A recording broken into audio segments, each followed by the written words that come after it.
this video, I will show you a new Windows 365 Enterprise management feature available in Nerdio Manager for Enterprise, starting with version 3.2.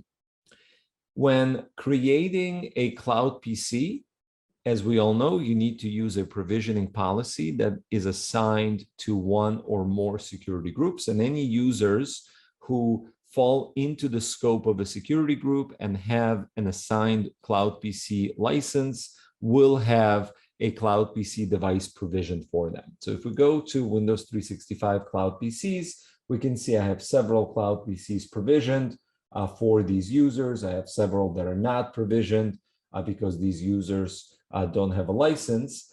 But what happens if I remove a license from a user, or if I delete a provisioning policy, or the user is removed from the group that is assigned to the provisioning policy? What happens then is, instead of the PC just disappearing, the cloud PC goes into what's called grace period for 7 days. Within those 7 days, the PC is still available to the user to log into, download all their files, or do whatever it is they need to do. And then after 7 days, that VM is destroyed and all data is lost. So that is a nice protection against accidental changes that take the user out of the scope of a provisioning policy or of a SKU, a license. However, in some cases, you may want to accelerate the deletion process of a cloud PC that has been placed into grace period.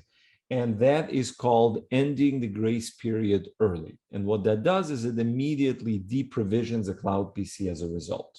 So for example, we'll see here, I have a couple of cloud PCs that are in grace period. And we can actually go up here. We can filter by status and say, okay, show me cloud PCs that are in grace period. I have 2 of them.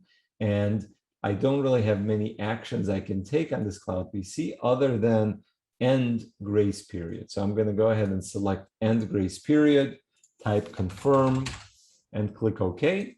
And this is going to actually immediately remove and deprovision this device, and it will no longer be available to the user. And that way, the user won't be able to log in anymore. So if we want to immediately end that user's access, this is the way to do it. I hope you found this useful, and I look forward to seeing you in future videos.